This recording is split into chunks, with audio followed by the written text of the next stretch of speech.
सलाम नमस्ते। रमज़ान मुबारक। रमज़ान का चाँद दिखाई दे गया।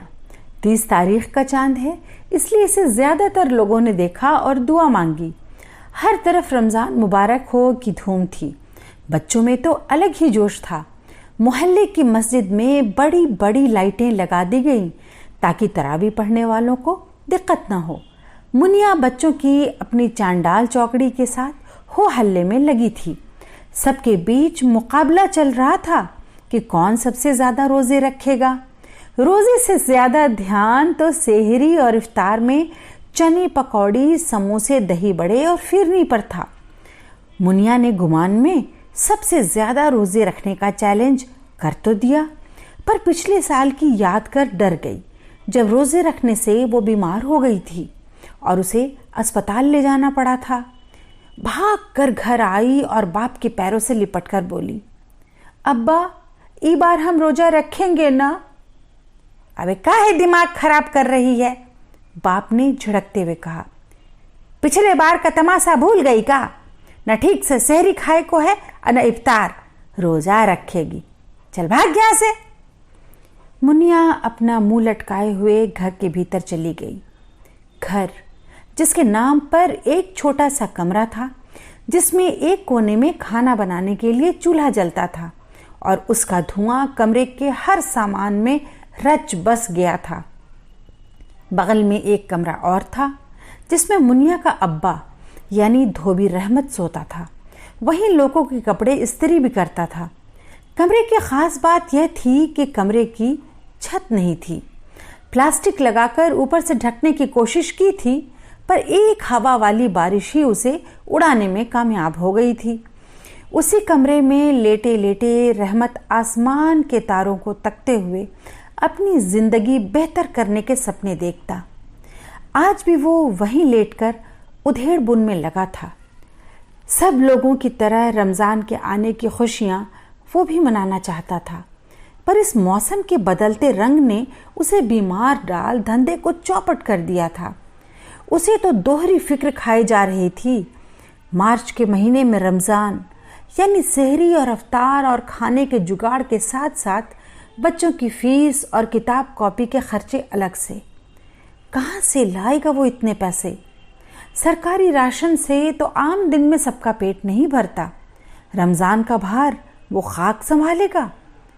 सोच रहा था कि काश बड़े मालिक लोगों का करम हो जाता और ज़कात के कुछ पैसे मिल जाते तो रोज़े भी कट जाते और अपने कमरे पर एस्बेस्टस भी डाल लेता, ताकि हवा पानी पड़ने पर भी कपड़े इस्त्री का उसका काम नहीं रुकता। कि तभी बारिश की एक बूंद उसके गालों पर पड़ी और उसका सपना चूर चूर हो गया। इस बेमौसम की बारिश ने तो उसकी कमर ही तोड़ दी थी। उसे पिछले साल की बात याद आ गई। कितनी उम्मीद थी उसे कि बड़े मालिक इस बार उसे ज़रूर अच्छी मदद करेंगे, पर इसी बारिश में भीगकर उनके कपड़े ख़राब हो गए और रहमत को पैसों की जगह उनकी झिड़की मिली। का रे रहमत, बहुत चर्बी हो गई है।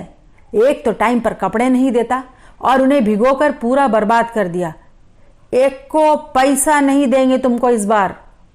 मालिक माफ़ कर दीजिए मालिक, गलती हो गई, अब दोबारा नहीं होगा। रोजा के चलते आंख लग गया था मालिक। बारिश इतने जोर की थी कि बचाते बचाते भी कपड़े भीग गए। हाँ, अभी तो तुम बोलोगे ही कि टाइम पर देंगे, रमजान जो है।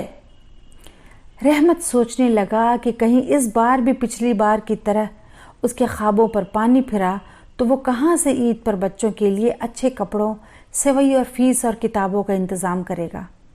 कहीं फिर से इस बार सहरी और इफ्तार में फाकों की वजह से बीवी और बच्चे बीमार न पड़ जाएं।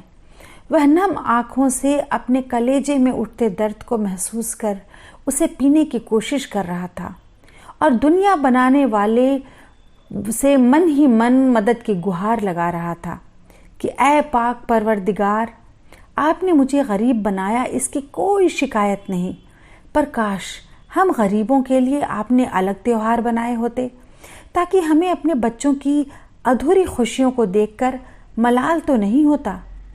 रहमत ये सब सोच ही रहा था कि तभी उसके फ़ोन की घंटी बज उठी। हेलो रहमत, तबीयत कैसी है तुम्हारी?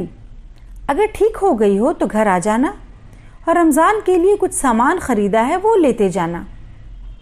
जी मालिक, रहमत ने कांपती आवाज़ में कहा और सर ऊपर उठाकर नम आँखों से दुनिया के मालिक का शुक्र अदा किया और अपनी सोची हुई बातों के लिए तौबा की। सारी दुनिया के मालिक का अनूठा काम वो ही जाने। वो कैसे किसकी मदद करता है यह हम बंदे क्या जाने। रहमत का काम तो हो गया, पर हमारा अभी बाकी है।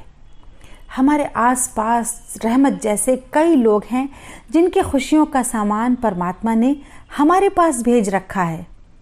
वैसे लोगों को अपने आसपास ढूंढकर उनकी खुशियाँ उन्हें दीजिएगा ज़रूर।